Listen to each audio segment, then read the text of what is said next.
Hello, everyone. I'm Deadline reporter Mac Robar, and thanks for tuning in. On this week's edition of The Process, we have a pair of artists on the music of Apple TV Plus's acclaimed crime drama, Blackbird, featuring writer-executive producer Dennis Lehane, and from the band Mogwai, composer Stuart Braithwaite. Please enjoy.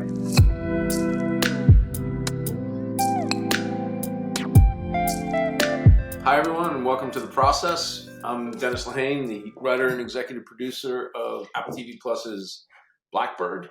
And I'm pleased to be here today in conversation with Stuart Braithwaite, who with his collaborators from the band Mogwai penned this show's score. Hey, Stuart. Hi, Dennis. How are you? I'm good. How are you? I'm not too bad. Yeah. Spring is starting, so it's good to kind of escape the icy cold of the Scottish winter. Yeah. Is that so? Are you in Edinburgh or where are you? Glasgow. Yeah, I live in Glasgow. Okay. Got it. Okay. Whereabouts were you? I'm in California, so we don't complain about cold. Yeah. We don't get much. We just don't get much. We've been complaining, but it's really relative speaking, like it's like, oh my Yeah, God. that's true. Yeah. That's true. I had to wear a jacket today. I dream of not wearing a jacket. I know, right? Yeah. We don't work our way up to coats much. It's jackets. No, I bet not. Coats, I bet not. you're into, that's a totally different territory. So I think what a lot of people are probably interested in is how did you guys even come to this? How do you enter this creative space, if you will, doing the score for Blackbird? I mean, I know the answer, but most people don't. Yeah. Well, I mean, we're a rock band, and our kind of primary thing is just like getting in the studio, making albums, going on tour, playing shows. But about 15 years ago now, we were asked to do music for a documentary, kind of / art film, about this footballer, Zinedine Zidane. And that just opened the kind of door for us in that world. We'd been interested in doing it before, but as you know, in movies and TV, these things cost so much money. They don't want to take any risks. They don't want to give someone a job who's never done it before, which I understand, but it's a bit of a chicken and egg situation. How do you get to do it if you've never done it? But thankfully, Douglas and Philippe, who made that movie, who are more artists, but it was a movie. It was on at the cinemas and all that stuff. They asked us to do it, and people liked it, which opened the door for some other stuff. We did another TV show, a French TV show called Le Revenant, which was called The Returned in America and Britain. And we've just done a few things over the years. So kind of like skip forward a decade or so. And this project got mentioned to us. And we're big fans of what you've done. The story seemed really intriguing. I think the first thing I did was read the book. Yeah. Oh, the book. Okay. Yeah. I read the book, and then I read the script. I think before we had a chat, and I was just like, wow, this is an insane story. And actually that played out because obviously there's a big space of time between our involvement in a project and the project actually getting onto people's TVs. And when people would ask me about this thing once it was announced, I'd tell them the story and they go, oh, that's a really crazy story. I'd be like, no, this really happened. I read the dude's book. This is a wild story. So yeah, we jumped at the chance, and we're really proud of how it turned out. I also love the collaboration aspect of it, and like working with different people. I thought the people that all were involved in Blackbird were really cool, conscientious, interesting people too. Yeah. So yeah, it was a fun project. Oh, Why did you hire us? Yeah, there you go. Well, I had been a fan ever since I heard a piece that you had in on Miami Vice, Michael Mann's film, Miami Vice, and I fell in love with that little piece. That was, I think it's the end of the film, right? This is Colin Farrell's walking an emergency room, and that led me down the rabbit hole of your music, and then I followed you for years. That would have been like 15 years ago, and then And then you and I had spoken on this on the phone. What really grabbed me was the work you did for 000. Oh yeah. And then you and I talked about that, and you were saying, I don't know if you remember, but you were saying you needed a break from just unremitting darkness, which, Yeah. and I said, well, this is about hope. This is about a climb towards hope. Yeah. But you were like, I think what you used was, as an example, was trying to score the scene where the police officer is watching a 7-year-old girl die in the middle of a Mexican. She's bleeding out from gunshots in a Mexican. Yeah. It's like brutal. Yeah.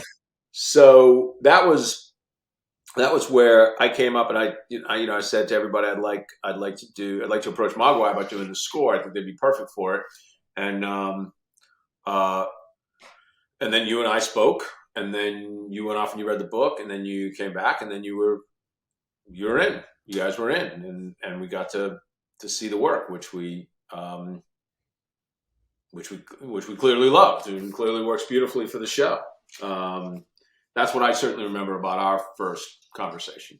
We suspect that the man that you'll read about in that file has killed 14 women, maybe more, but we only tied him to 2, and we only have 1 of the bodies. We'd like to find the other one, and maybe 12 more. And this prison, where the guy is? It's in Springfield, Missouri. Maximum security, specializing in the criminally insane. So, you want me to check into hell, cozy up to a demon, and ask him all casual, hey, so where'd you bury 13 bodies? Is that right?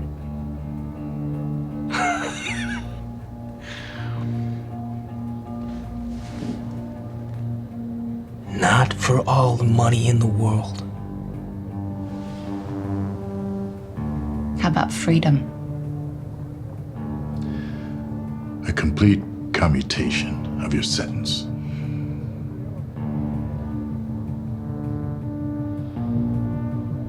If I transfer? If you transfer, and if you get the location of Patricia Reitler's body. No body, no release. No body, no release.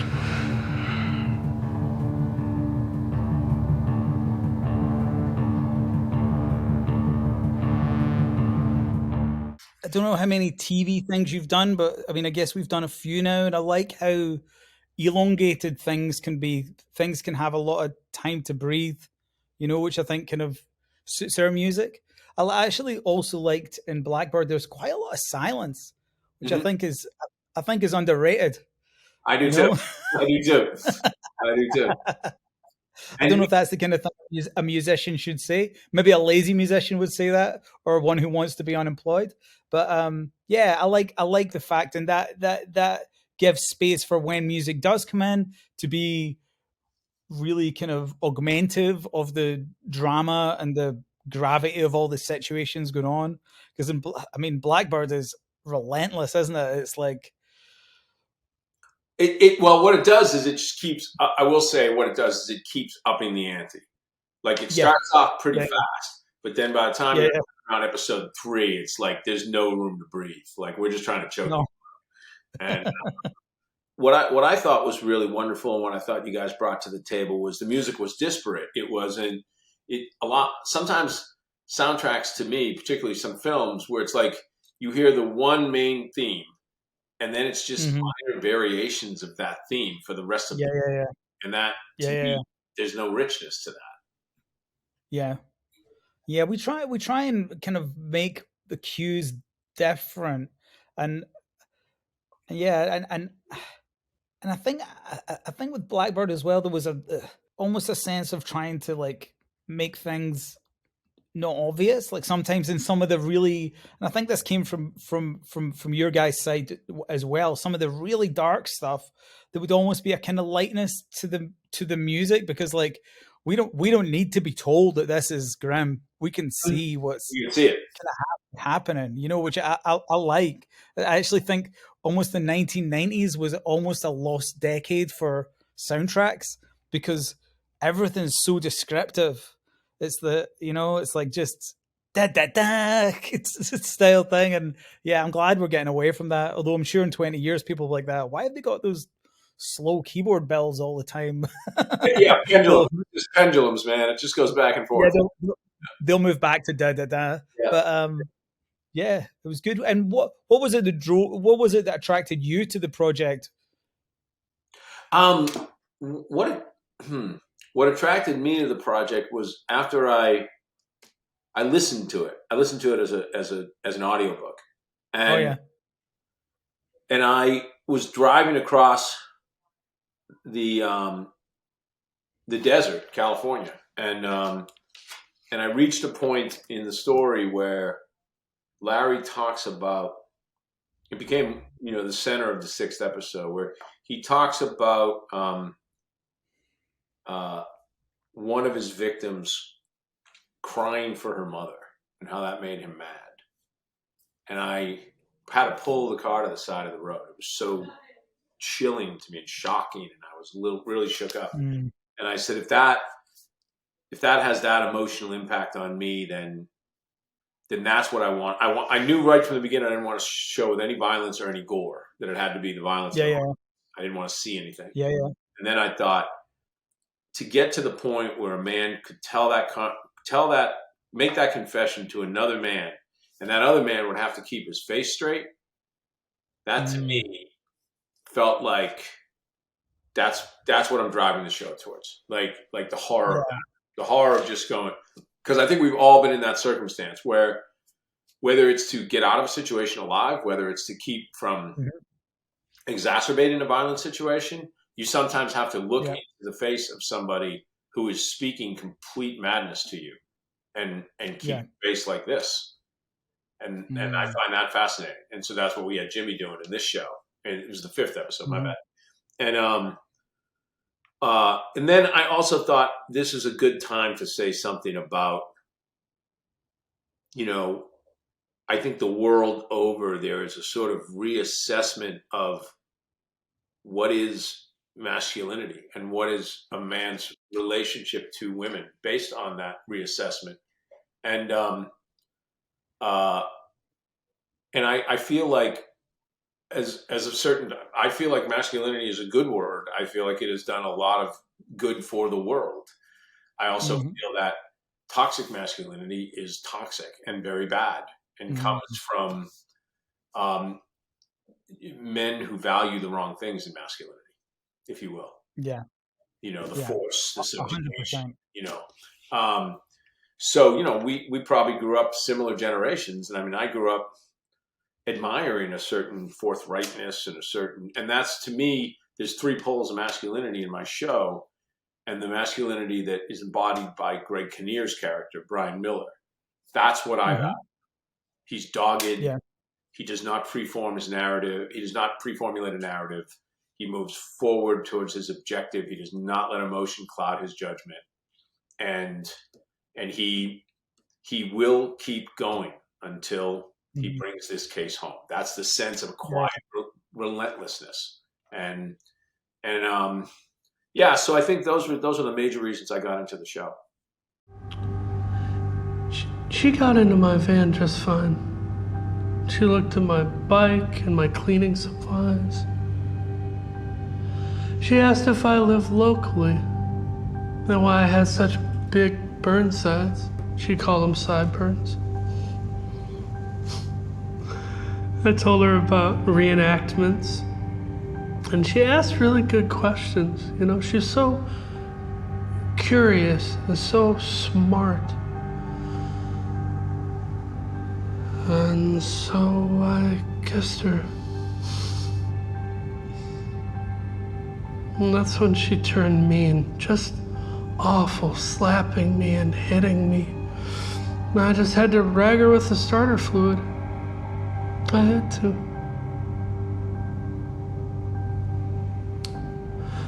So then we drove for a little while. I was trying to find like a nice, quiet little place. And I did, even though I didn't know where I was or where we were going, but I found one. Then what happened? I went into the back of the van with her and I ragged her a few more times. She kept waking up. She scratched me. The conversation we had really drew me towards it too, because I remember one of the first things that you said was that you didn't want to see women getting murdered, that there was enough TV with women getting murdered, and it's almost like to take away any kind of titillation or kind of even glorification of that was really important to you, and to honor the women, but also to kind of examine how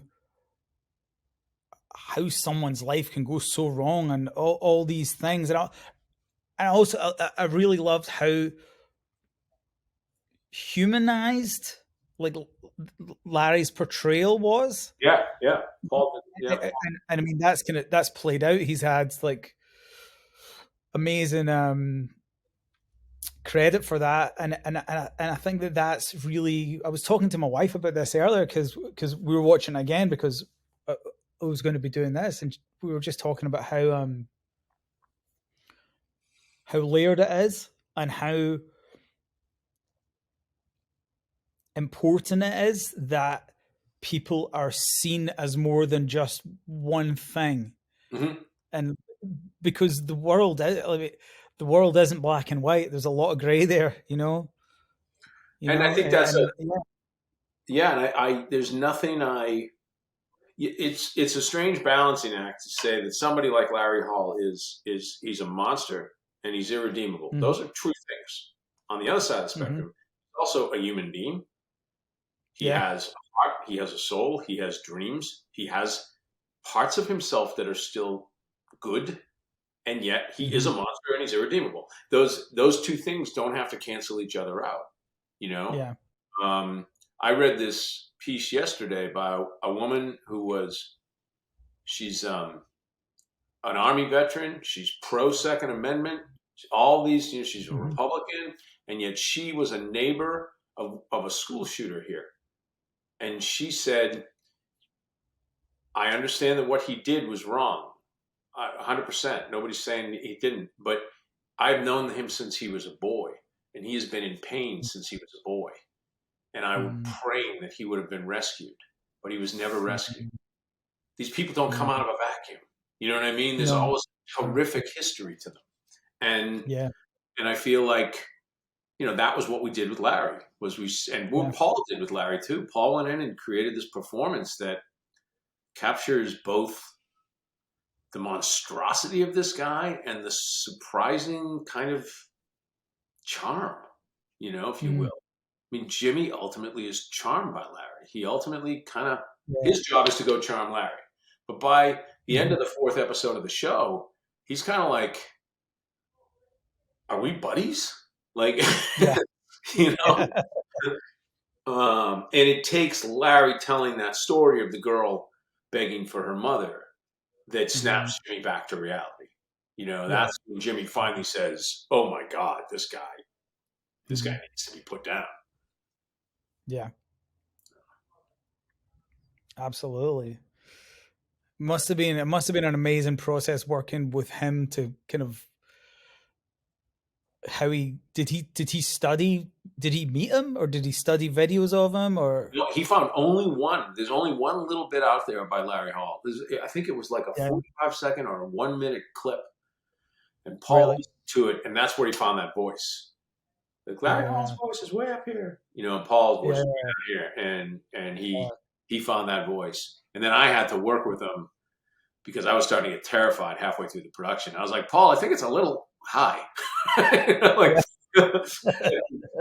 were starting to get really nervous, so we started to modulate it. But are you guys continuing to work in this creative space? I mean, are you continuing to do scores? Yeah, we're just finishing one now for a kind of documentary series. I'm probably not allowed to tell anyone what it is or Yeah, no, what no, it's you don't like. have to do any of that. I'm just trying to chart Yeah, where you're going as a band. yeah, we've done that, and now we're going to make a record. And I guess once we've done that, there'll probably be some time we could do another thing. So yeah, we're definitely open to it. We've enjoyed it.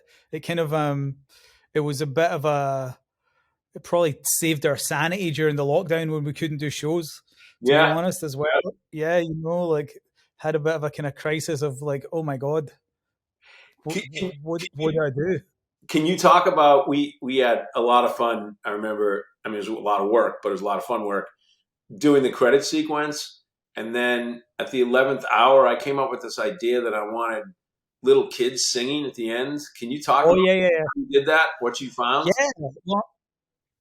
Yeah. Well, Barry, our piano player, who actually is responsible for an awful lot of the music, because scores tend to kind of want keyboards and pianos.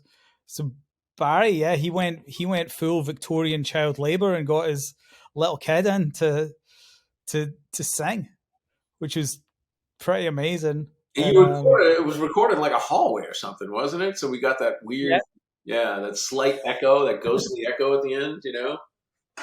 yeah, yeah. No, I really love that, and she's an amazing kid as well. I'm sure, like she's gonna grow up to do some amazing stuff. And what a weird, like, quirky thing to be able to tell people when she's a teenager or whatever. Like, I Yeah. sang on this big TV show when I was 5 or whatever. That's my voice at the very end, you know? Yeah, Um, yeah. No, that was awesome. that's But terrific. yeah, we definitely like to do more stuff. Hey, if you're making anything, give us a shout. Oh, yeah. We're always up for it. We'll be up for it for sure. Is there any sort of like creative through line to the work you've been taking in terms of this stuff? Is there do you pick up anything? Any obsessions? Yeah.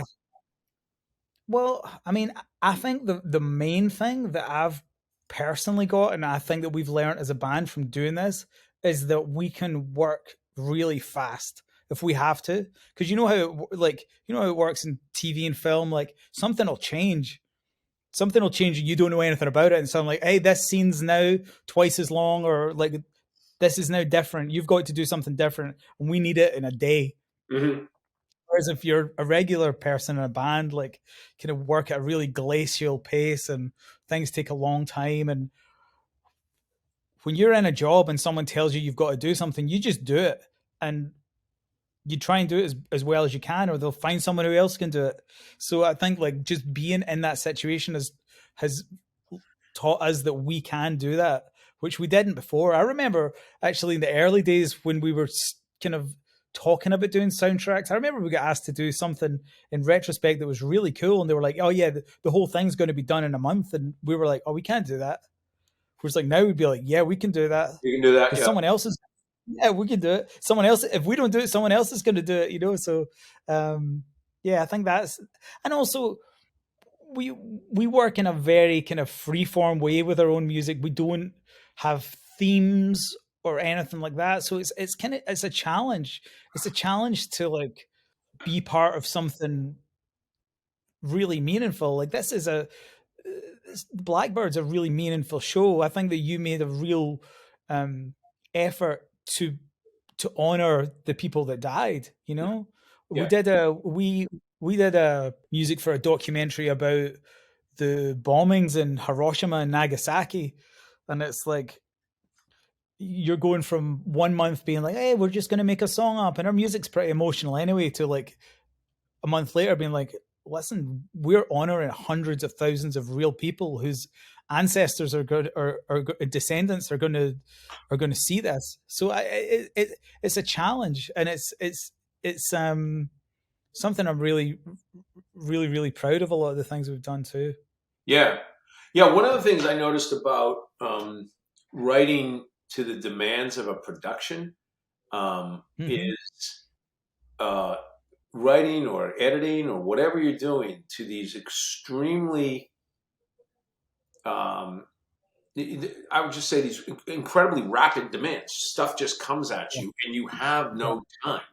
And like you said, if you can't pull it all the way off, they'll find somebody who can, because everybody's running breakneck towards a finish line.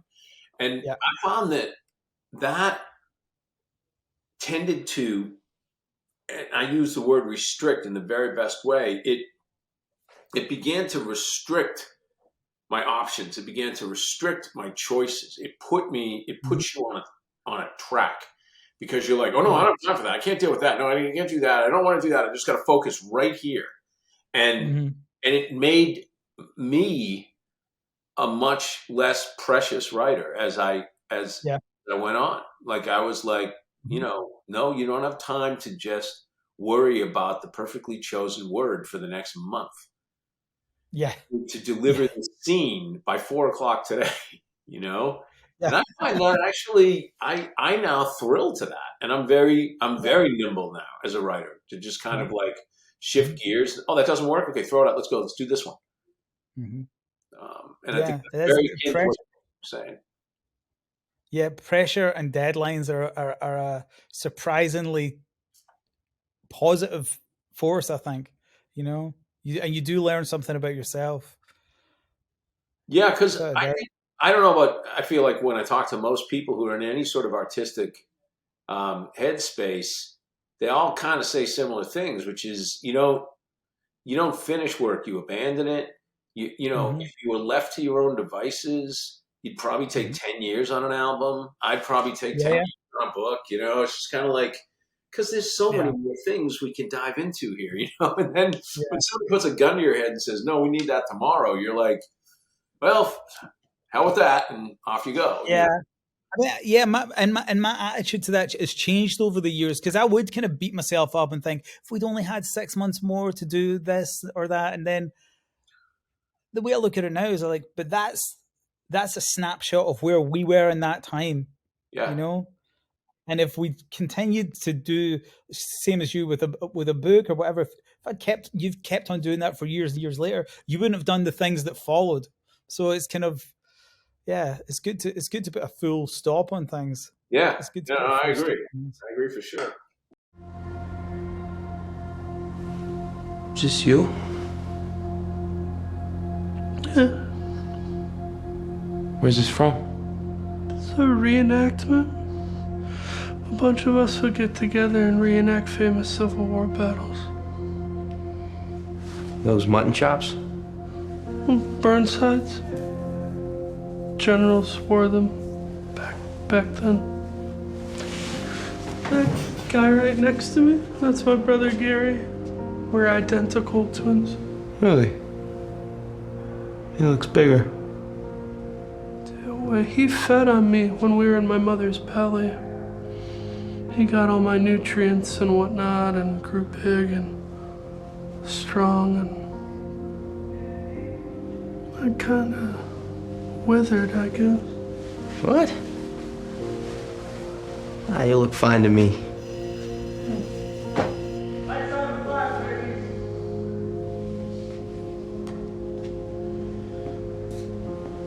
Why are you being nice to me? I don't know how anyone does time in a place like this without a friend to talk to. And we're right across from each other, so. Night, Larry.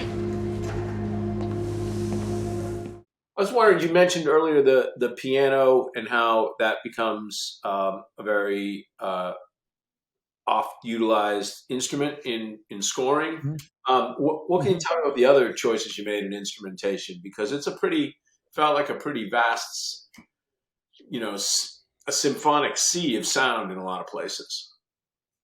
Yeah, I mean, I think it kind of swings a lot from kind of maximalism to minimalism, doesn't it? And I think there's a lot of it is very, very subtle with like kind of gentle pianos or keys.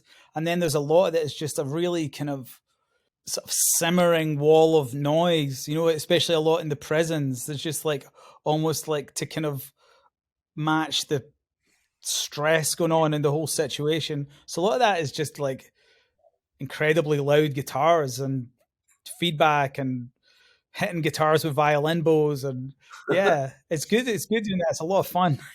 That sounds like a blast. Yeah, that sounds great. Yeah, it's a blast. It's good. And yeah, Barry was very imaginative. He was very he's always collecting new synths and different ways of making keyboards sound weird. And yeah, he went to town. So I kind of think there's quite a few key sections where the whole band are playing in the title sequence, especially. I mean, that's pretty much a song, you know, like Oh, without a doubt. could be on any. Yeah, it could be on any of our records. That's Yeah. that's all of us at once. And yeah, so I like the fact that we definitely displayed the kind of full range of what we do throughout the show at various parts. Mm-hmm. So finally, I'll ask you. It's a 1-2 question. What did you feel was the biggest challenge, and what did you feel was the highlight? What was the best moment of the experience?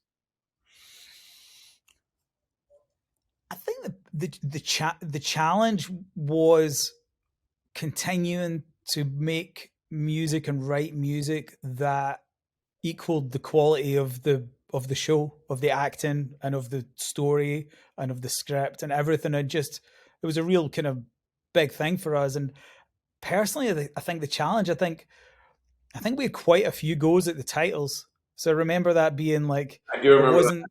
Yep. Yeah, it wasn't like you. I always laugh about the Oliver Stone's Doors movie where they sit down and like write "Light My Fire" in 20 seconds. It was the exact opposite of that. Like we busted our ass, tried that and tried that and tried that, and then we got there, and I'm really, really proud of how it turned out. So yeah, that felt. I do remember that there was a feeling of, because I was the one who was driving everybody insane on the title sequence, and I tend to trust when I'm that way, because normally I am very much a kind of like, no, that works. Oh no, that works. That's good. That's good. Yeah. The title sequence, I just kept going. That's not it. That's not it. That's not it. That's not it. And I felt bad, but at the same time, I'm gonna feel worse if we don't get this right, and it becomes our theme. And so we did get.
And I always think if there's an itch, or if there's a we could do this better itch, or they can do it better, you've always got to scratch it. You have to. You know, you absolutely have to.